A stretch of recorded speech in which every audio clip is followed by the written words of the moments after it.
This is the new Rolls-Royce Spectre. It's the first electric production car Rolls-Royce has ever made, and it's the most luxurious EV the world has ever seen. In this video, I'll tell you everything you need to know about it. Anyway, I'm Mike Watson, and you're watching Carwow. Buy, sell, Carwow. The new Spectre isn't a saloon like the Phantom and the Ghost, and it's definitely not an SUV like the Cullinan. It's a gigantic two-door coupe. But let's get one thing straight. The new Spectre is not a replacement for the old Wraith coupe. For starters, it doesn't have a huge V12 engine like that car, but it's also a whole lot bigger. The Spectre is almost 5.5 meters long and over 2 meters wide. That's more than 18 centimeters longer than the old Wraith and over 13 centimeters wider. It's the same length as a long wheelbase Mercedes S-Class Maybach. It's so big that Rolls-Royce calls it a super coupe. And because of all of this, it's better to think of the new Spectre as a successor to the old Phantom coupe. In fact, Rolls-Royce says it took inspiration from the old Phantom coupe when it was designing the new Spectre. I can see what they mean about the two-piece headlights, but nowadays they just remind me of cars like the BMW i7 and the XM. At least you won't have any trouble recognising the massive Rolls-Royce grille. This is the widest grille ever fitted to a Rolls-Royce production car. It comes with moody backlighting too. This uses 22 individual LEDs to reflect light off the backsides of each vertical bar to give a soft, diffused effect. It's definitely a classier look than the sharpening outline you get on a BMW i7's grille. That's not the only thing about the Spectre that's designed to be relatively subtle. The body has very few creases and hard angles, especially when you look at it from the side.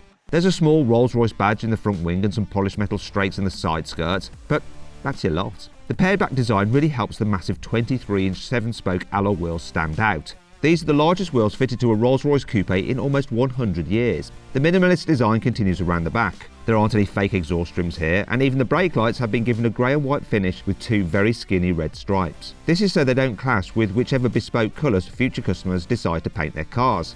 Rolls-Royce has even made the whole rear body panel out of one piece of metal to get rid of as many shut lines as possible. This sheet of aluminium stretches all the way from the front windscreen to the rear bumper.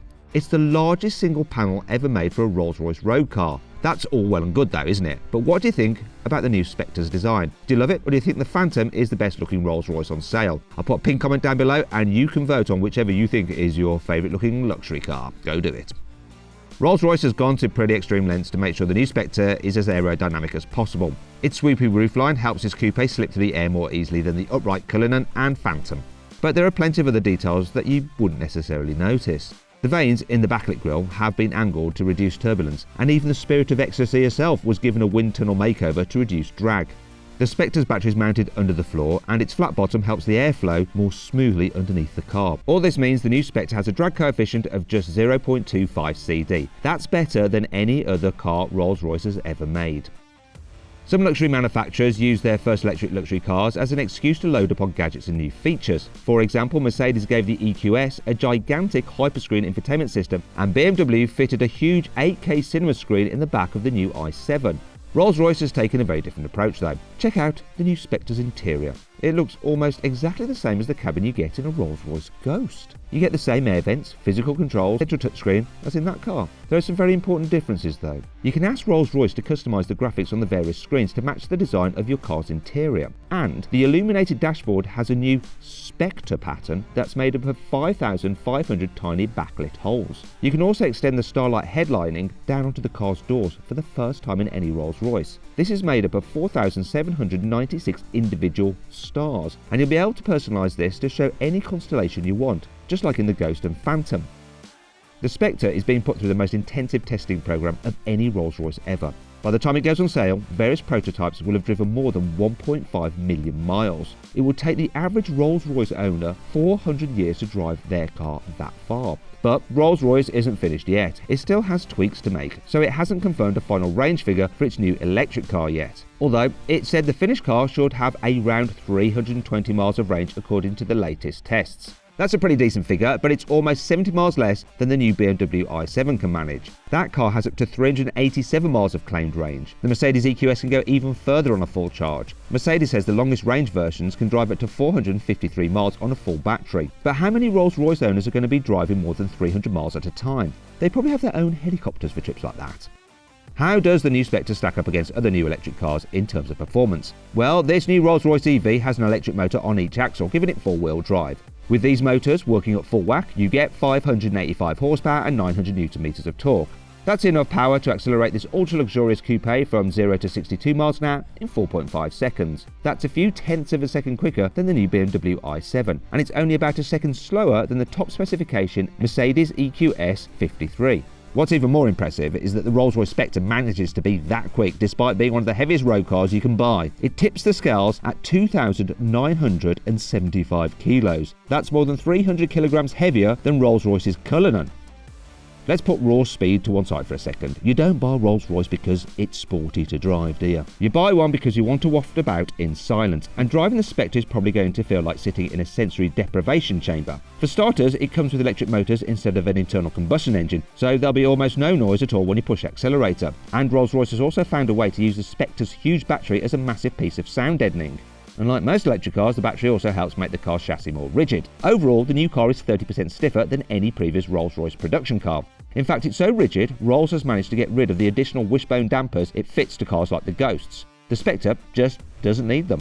You do still get adaptive dampers and active anti-roll systems though, and these help stop the car leaning in tight corners. They can disconnect when you're driving in a straight line to help the car deal with bumps more comfortably as well. Rolls-Royce's four-wheel steering system has also been retuned to help make the Spectre more manoeuvrable at low speeds and super stable when you're cruising. And the electronics that control all these systems have been completely redesigned to help them react even faster than before. The upside of this is that the Spectre can react to changing conditions more quickly to make sure it always feels as comfortable as possible to drive. The new Rolls-Royce Spectre comes with 4 seats like the old Phantom Coupe, and the car's huge size means there'll be ample space for tall passengers to get comfy in the back, and they shouldn't have any trouble climbing in because the Spectre has the largest doors ever fitted to a Rolls-Royce. Sadly, Rolls-Royce hasn't made use of the space in the bonnet because there's no internal combustion engine to store luggage. This is partly because of the wiring for the car's electrical systems, which take up all that room. But it's also because the huge grille and front wings mean a front boot wouldn't be possible to access elegantly, apparently. Well, that's what Rolls-Royce says. If you buy a new Spectre, you'll get access to the new Rolls-Royce Whispers app. It's so exclusive that you have to enter the car's VIN number just to use it. Anyway, this lets you do various things like monitor the battery level and send directions directly to the car's satellite navigation. You can also set up your personal profile and program the car to switch on the climate control at specific times so it's already warm or cool when you climb inside. This isn't particularly special these days, but Rolls-Royce does have one trick up its sleeve. You can save all your favourite settings and share them to as many Spectres as you want. That'll be perfect if you have one car parked on each continent and you don't fancy setting them all up individually. You can order a new Rolls-Royce Spectre now. The starting price is from around £300,000, which puts it between the Cullinan and the range-topping Phantom in the Rolls-Royce catalogue. Although, as usual, the sky's the limit, and you can spend untold amounts of money making a completely bespoke Spectre of your own with loads of custom touches. Get your order in now, and your car could be ready for Christmas 2023. I hope you all enjoyed the video. If you did, please give it a like. If you click on those windows there, you can watch some more videos, and if you click on that box there, you can go to CarWow to see how much money you can save on your next car. Thanks for watching.